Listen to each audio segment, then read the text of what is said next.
Kawasaki's latest and greatest iteration of their extremely popular middleweight naked, the Z900, up against the high-tech, cutting-edge offering from Yamaha, which is widely regarded as one of the best all-rounders on the road, the MT-09. With each having just been updated, both are offering serious performance, aggressive styling, and state-of-the-art tech. But which one is right for you? Let's break it all down. G'day, I'm Kwackajack, and welcome back to another episode of the Versus series. This is where we put two similar bikes you might be looking to choose between under the magnifying glass for a comprehensive specs comparison and really get into the nitty gritty. We'll be analysing the styling, claimed engine and power specs, exhaust notes, weight, suspension and ergos, brakes, fuel economy, features and price to see where they stack up and who comes out on top. I'll throw in a bit of my own experience along the way and stick around to the end where I'll reveal my personal pick between the two beasts. Alright, let's get straight into it and have a look at the styling of these two. The Kawasaki Z900 carries that signature aggressive Tsugomi design language that the Z lineup is known for. Sharp lines, muscular tank and a sleek LED headlight give it a proper Street Fighter stance that I think provides an aggressive profile that looks fast, even when standing still. I actually really like the latest generation's design, which has shrunk the front headlight and given it an angrier, sharper look. The latest Yamaha MT-09 on the other hand has an unmistakable cyberpunk-inspired aesthetic. The bold styling, minimalist LED projector headlight and exposed frame give a raw and aggressive street presence. It does have a more compact and tight stance compared to the Z900, and in my full review compared it to the latest Iron Man with an almost drone-like face. Both bikes have polarizing looks, and as always, styling is subjective, so let us know in the comments which one you think wins in the beauty department. On to the engines. I maintain that the perfect amount of power for the road is the 110 to 120 horsepower range, and these guys fit smack bang in the sweet spot. The Kawi is endowed with a 948cc inline-4 cylinder, which produces a very healthy 124 horsepower at 9,500 RPM and 98.6 Newton meters of torque at 7,700. It's enough to push the Z from 0 to 100 in around 3.5 seconds, and reviewers claim the 4-pot delivers a smooth, linear power band with a strong mid-range and thrilling top end. Of course, Kawasaki are renowned for having refined but seriously potent engines with a reputation for reliability. The Yamaha MT-09 on the other hand uses their famous 889cc CP3 inline triple that pushes out 117 horsepower at 10,000 RPM and 93 Newton meters of torque at 7,000. It's seriously a gem of an engine to rev and will also pull a 0 to 100 time in under 3.5 seconds. It has got a ton of character with a unique blend of torque and top end rush, making it a wheelie machine and an absolute blast to ride. As for who wins here, technically the Z900 has got the larger motor with 7 more horses and extra torque to spare, so it does come out on top. The real winner though will be whoever is riding either of these two, as both have got an ideal amount of grunt. The Z900 will be the more refined and linear of the two, whereas the MT will be more punchy and raw. Both manufacturers have put in some extra work to allow their exhausts to shine through too. Kawi claims to have tuned their exhaust sound, and Yamaha have got some acoustic amplifier grills on the tank. So let's have a listen to each.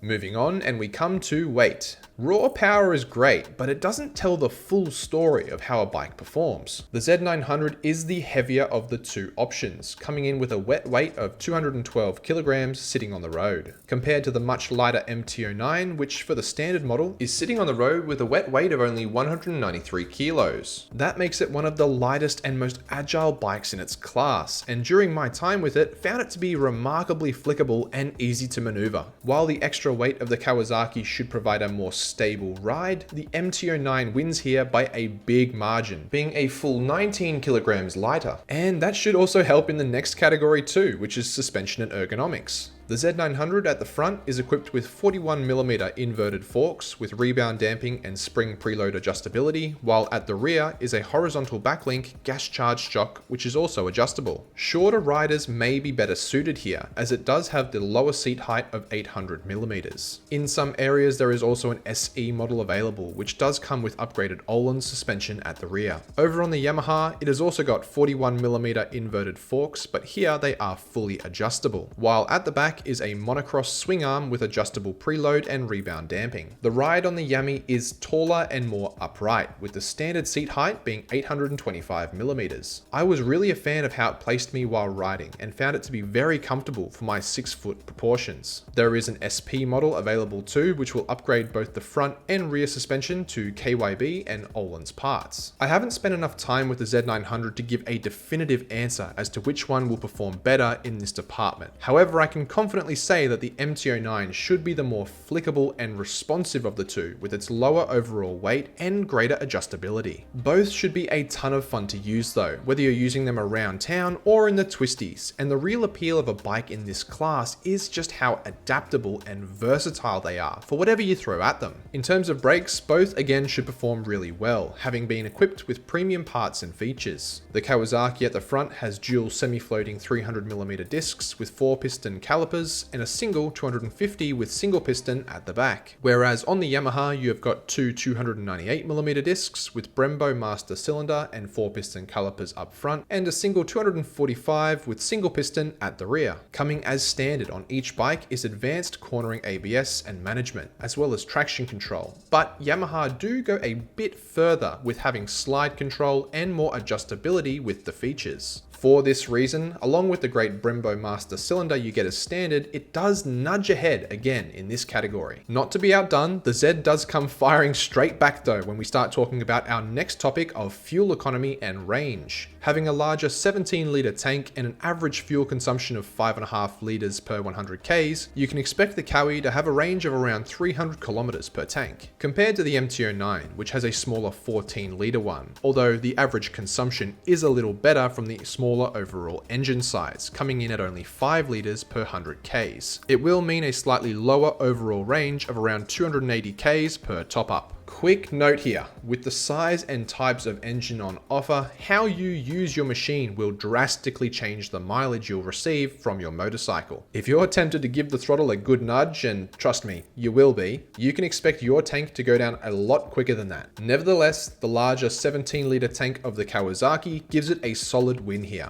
But let's talk about features. These two have just had updates and are packing some heat in the tech department. If I listed all of the things they had included, it'd take a while, so I'll just list the notable ones. For the new Z900, they are TFT color display with Bluetooth connectivity, Kawasaki traction control, an up and down quick shifter, cornering management, a 6-axis IMU, 3 power modes, LED lighting, adjustable suspension, assistant slipper clutch, cornering ABS, cruise control, and that tuned exhaust. So you're definitely not left wanting. But if you think that's impressive, Yamaha have gone even further with theirs. The notable standard features on the MT-09 are TFT display with connectivity, up and down quick shifter, 6-axis IMU, which allows for Yamaha's D mode, which gives you adjustable power modes, 3-mode traction control, slide control, front wheel lift control, cornering ABS, backslip regulator, LED lighting and auto off indicators, those acoustic amplifier grills, cruise control, smart key system, and assistant slipper clutch.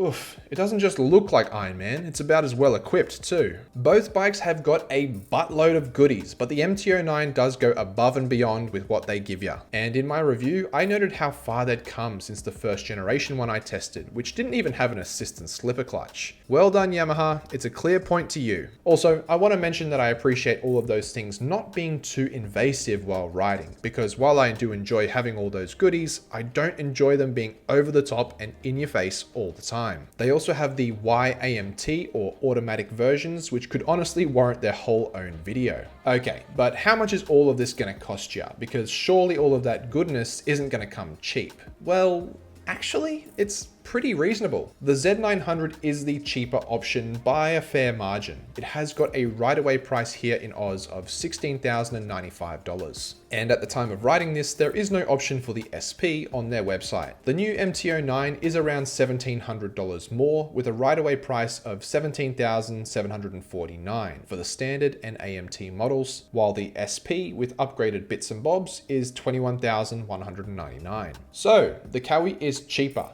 and it's more powerful and has the bigger tank, where the Yamaha is much lighter while also equipped with a terrific engine. I would argue has better turny and stoppy bits and a fair few extra features. So who wins? Well, it's very close, and I guarantee you will be happy with either. But I'm gonna have to give the title overall to the MT-09. These both are probably some of the best all-round motorcycles you can buy right now in 2025. But the Yamaha just has a few things that I think elevate it above the already terrific Kawasaki. The margin between them is small though, and if I were to choose myself, being a Kawi fanboy, I'd probably still get myself a Z. But in this comparison, objectively, the prize goes to Yamaha. But I'd love to hear your thoughts. Let me know in the comments which one you'd choose, and if you'd go for the lighter and better equipped MT, or the cheaper and more powerful Kawi. While you're there, if you could give me a like and subscribe, that would be awesome, and let me know what bikes you want to see go head to head next. But thanks for watching, and until next time, see ya.